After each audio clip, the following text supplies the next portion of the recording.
What if the choices you think are yours were never really yours to begin with? What if every decision, every opinion, every desire was subtly engineered long before you became aware of it? You believe you are free, free to think, free to choose, free to live the life you want. But pause for a second. Why do millions of people across different countries, different cultures, somehow end up wanting the same things, the same careers, the same lifestyles, the same dreams? Is that freedom, or is that programming? Because the most dangerous prison is the one you don't even know you're inside. And today, we are going to confront a question that most people spend their entire lives avoiding. Are you truly free? Or is freedom just the most convincing illusion ever created? The invisible cage. You wake up, not because you decided to, but because an alarm told you to. You go to work, not because you love it, but because you need to. You scroll, you consume, you react, and somehow, at the end of the day, you still feel like you are in control. But let's break this illusion. Slowly, a child is born. Blank mind, no beliefs, no opinions, no identity. And within a few years, they are told what is right, what is wrong, what success looks like, what failure means, which religion is true, which country they belong to, which dreams are acceptable, and which are not. Tell me, if your beliefs were given to you, are they really yours? You think you choose your career, but did you?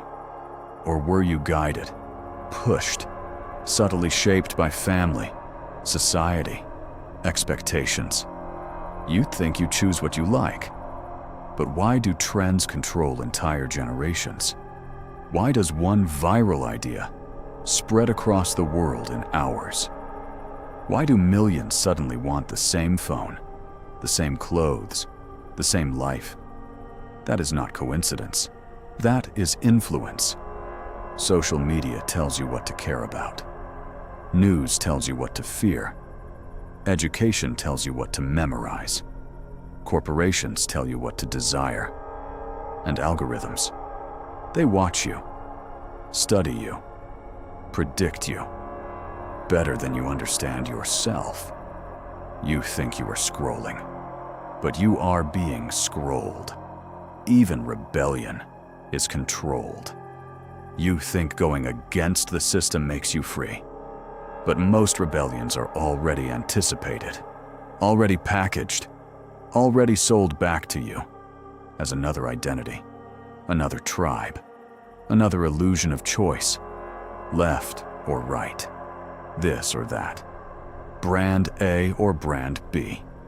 You feel like you are choosing, but you are only choosing between options that were created for you. And the most terrifying part is that you defend it. You protect your beliefs. You argue for your opinions. You fight for your identity. Without realizing, none of it may have originated from you. This is the invisible cage. No walls, no bars, no guards. Just a system so perfectly designed that you police yourself. People think they are free, but they're not. They're trapped. The Truman Show. Awaken from the script. So what do you do? If freedom is an illusion, do you just accept it? Do you give up? Do you become a puppet? Consciously? No, because there is a difference between being controlled unconsciously and seeing the control clearly. The first step is awareness. Brutal, uncomfortable. Awareness. You start questioning everything. Why do I believe this? Who benefits if I believe this? Where did this desire come from? Is this truly my thought, or something I absorbed without noticing?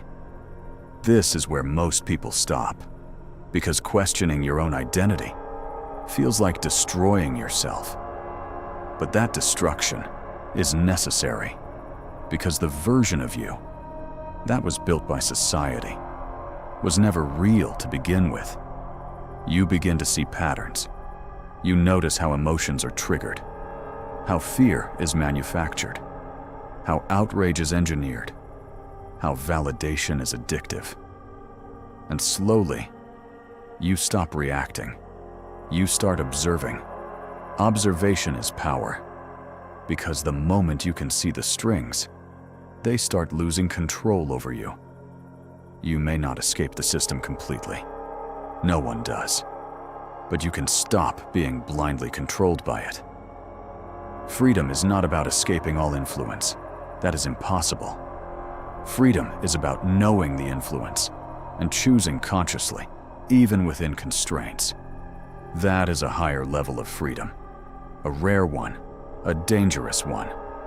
Because once you see the illusion, you can never unsee it. Reclaim your mind. Tomorrow. Not next week. Not someday. Tomorrow. You test this in small, brutal ways. First, create silence. No phone, no music, no distractions. Just you and your thoughts for 10 minutes. And watch how uncomfortable it feels. That discomfort is withdrawal from constant control. Second, question 1. Belief you strongly hold. Just one. Not to reject it, but to understand it. Trace it back. Where did it start? Who influenced it? Why do you defend it? Third, break one pattern. Something small, something automatic. Take a different route. Change your routine. Eat something different. Not because it matters, but because you are proving to yourself you can step outside programming. Fourth, observe your impulses. When you feel the urge to check your phone, pause. When you feel triggered, pause. When you want to react, pause. That pause is where your real power exists. And finally, stop consuming blindly. Start choosing consciously. What you watch, what you read, who you listen to. Because every input is shaping your reality. You don't need to escape the system. You need to stop being unconscious inside it. Because the truth is, absolute freedom may not exist, but awareness gives you something far more powerful. The ability to see the cage, to understand it, and sometimes, just sometimes, to step outside it, even if only for a moment. And that moment is the closest thing to real freedom.